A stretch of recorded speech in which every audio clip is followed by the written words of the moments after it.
righty, our guest today is a 6-foot guard from the University of Iowa, the NCAA all-time Division I scoring leader, the first pick of the WNBA draft, WNBA assist leader, all-star, and 2024 WNBA Rookie of the Year. Sure. Here's your rewritten text using more unique words and expressions, without section headings, and avoiding a word-by-word retelling while preserving the flow and core ideas. Drop everything, because Caitlin Clark just launched 2025 with a bang in the most unforgettable way. The basketball phenom, queen of crunch time, and face of a generation kicked off the year as the first guest on the New Heights podcast with none other than Travis and Jason Kelce.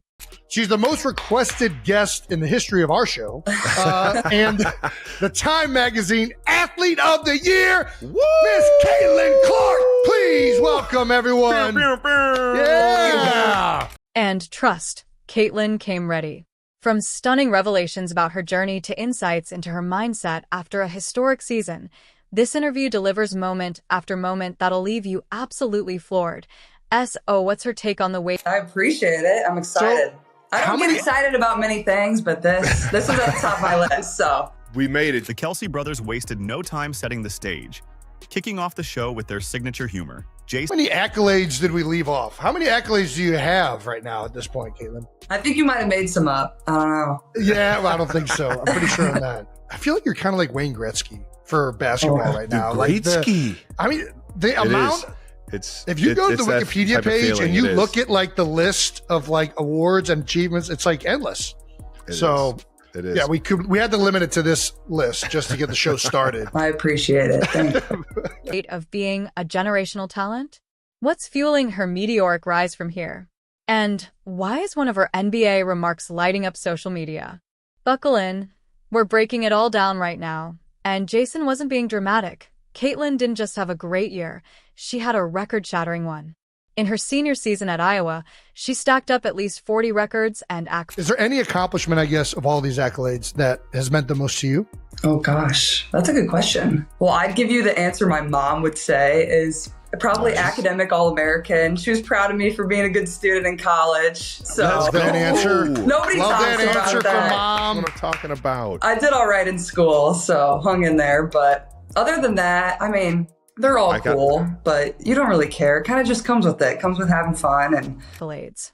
Her rookie season in the WNBA, she added 62 more. That doesn't even touch the mountain of achievements from her first 3 college years. Her list is so lengthy, Wikipedia had to make a completely separate page just to house her milestones. Then Caitlin shifts gears and brings the heart. She shares how being named an academic All-American lit up her mom with pride, perhaps even more than any on-court title. In her family, the Time Athlete of the Year was cool too, just because you see the list of like all the athletes that they've had prior to me, and a lot of those people I idolized growing up, and LeBron's been the only other basketball player. So, and it's cool as a woman, like they haven't had many females on the cover too. So for women's sports, it's kind of special, but you know, just kind of comes with playing the game and having fun, as you guys know. That kind of recognition holds serious weight. For Caitlin, all these honors are side effects of consistent effort and loving the grind.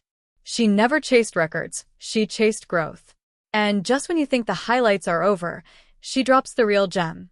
When asked what she sees as her proudest moment so far, Caitlin doesn't point to the trophies or the titles.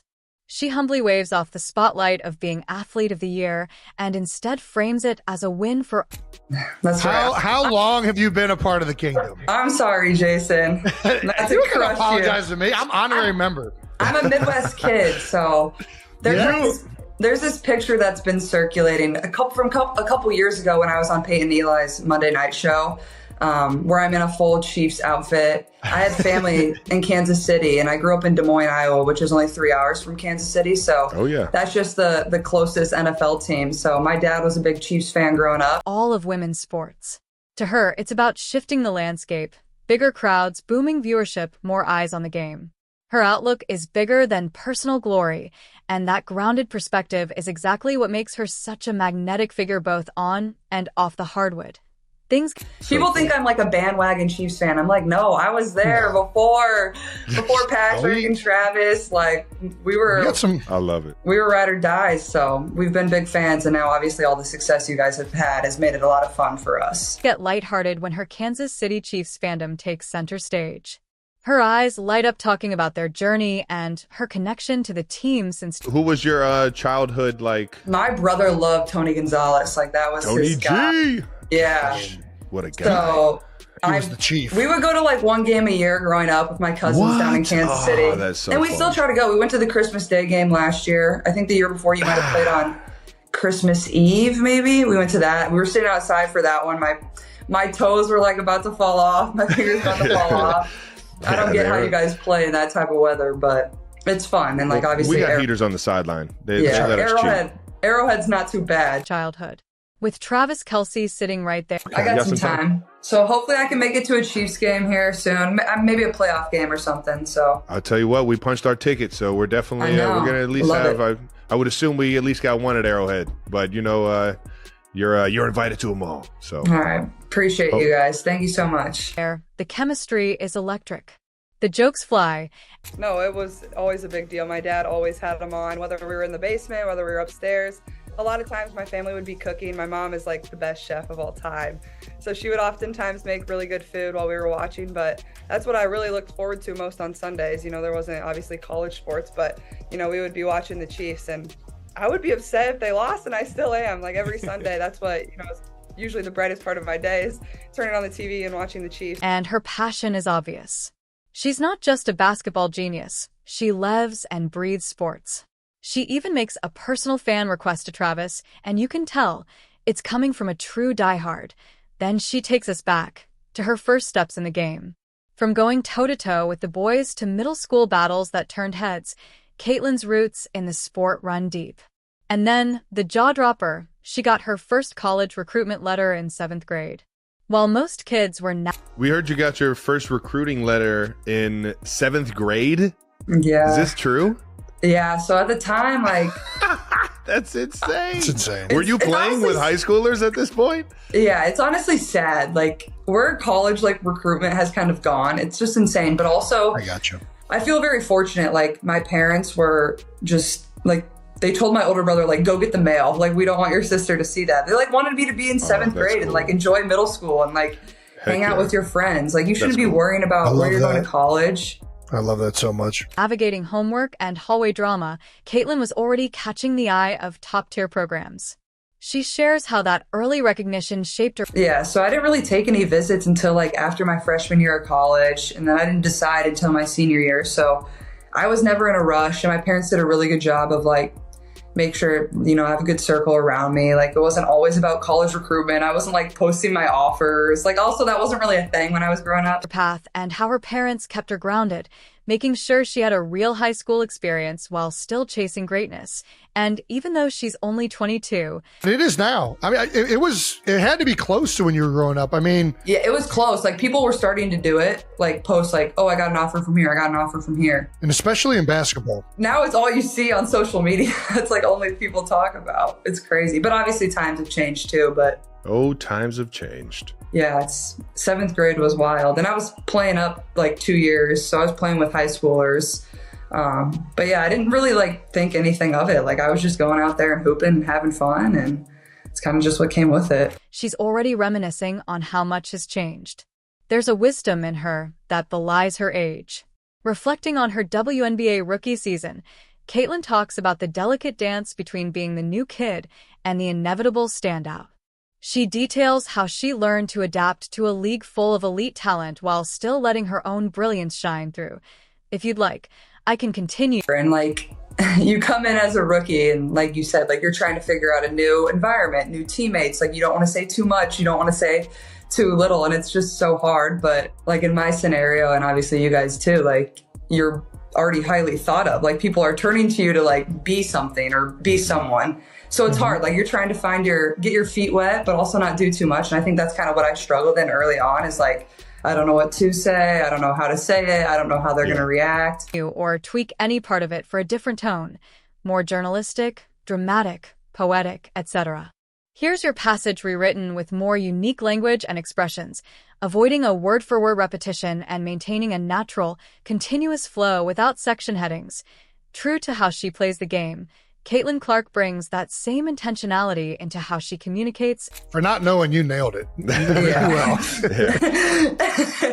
But also, like, I had a lot of really good vets around me too, so I feel very grateful for that. And we had a fairly young team too, so like people had been through it fairly recently, so they knew how I felt. But like, I feel like that definitely is a huge challenge, and that goes for whatever professional sport. Like, you're trying to learn, but also people are looking at you like, you got to perform and like be what they drafted you to be. And connects. It's a revealing glimpse into the mindset of someone who And I love Aaliyah Boston pouring into this young rookie.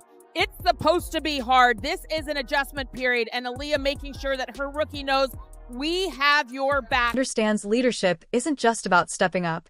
It's knowing. For me, I just wanted to get ahead of it because I know this transition is tough. Just being undrafted and being a rookie, it's very unlikely that a vet, just take you in when you got the same position. When to speak, when to listen, and how to raise the energy of everyone around her without taking the spotlight for herself.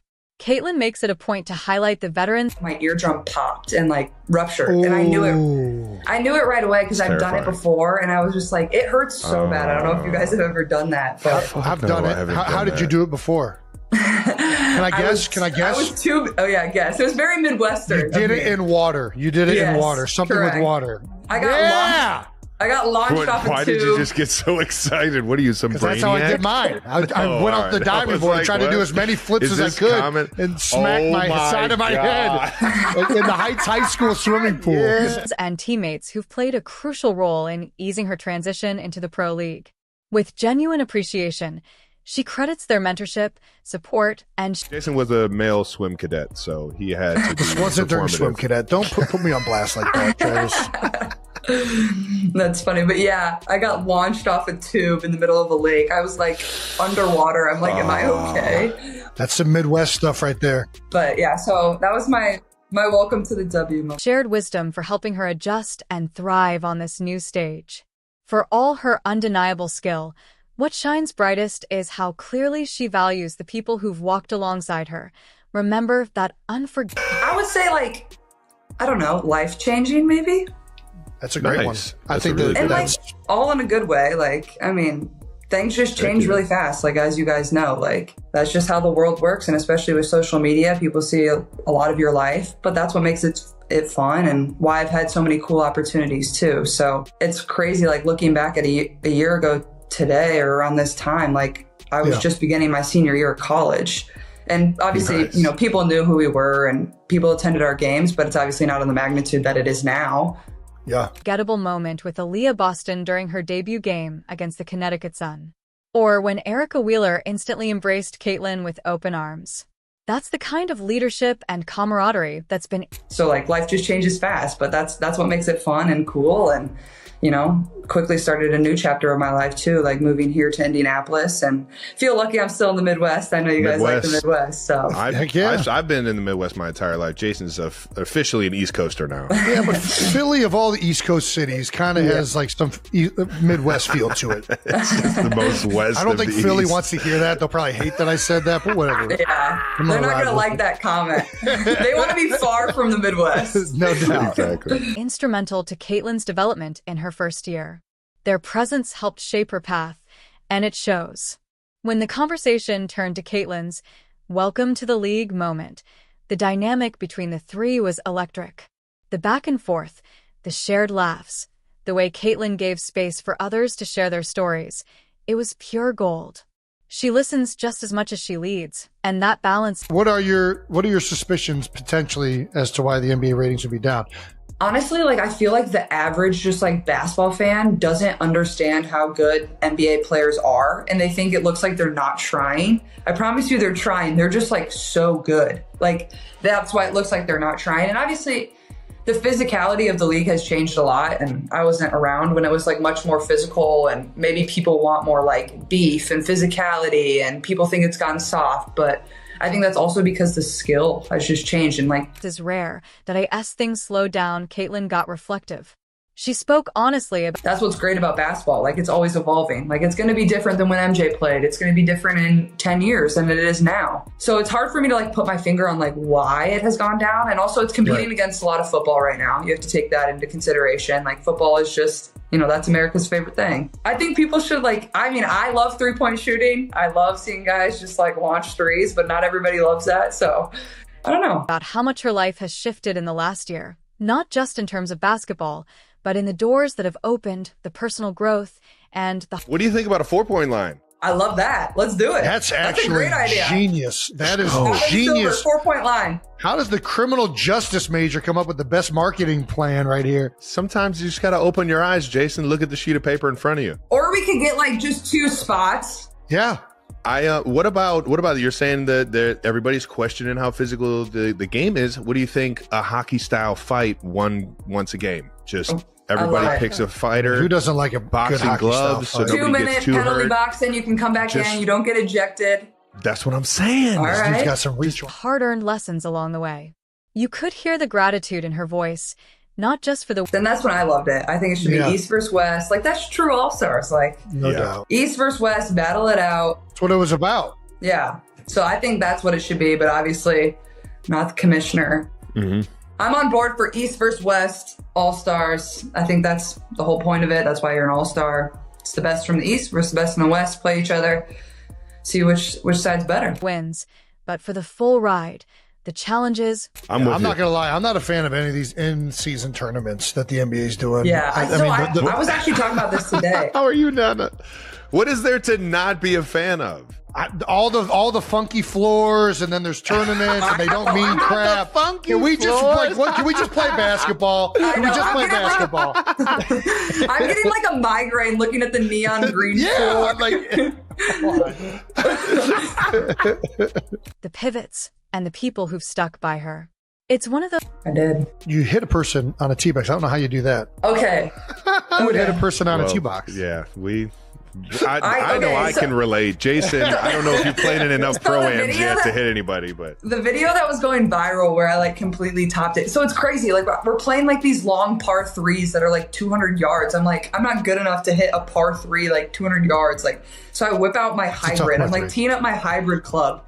Just top it, like straight out of fan to the left. Been there. But I think they dodged it. Down the third base line. But I nailed somebody on a different par 3, like some woman, like right in the shoulder. Like shoulder? And I saw a TikTok like the next day, just like black welt on her arm. Oh, yeah. Well, that's just how you hit her good if she's got a black welt. Yes, even she isn't immune to a few slices and shanks.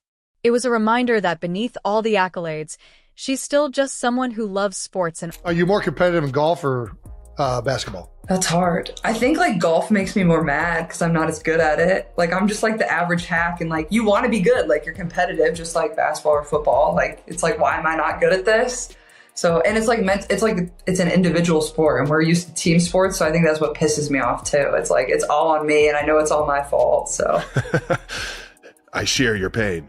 in marketing with her passion for the game, whether that means growing women's basketball, mentoring up-and-coming players, or building something bigger for the next generation.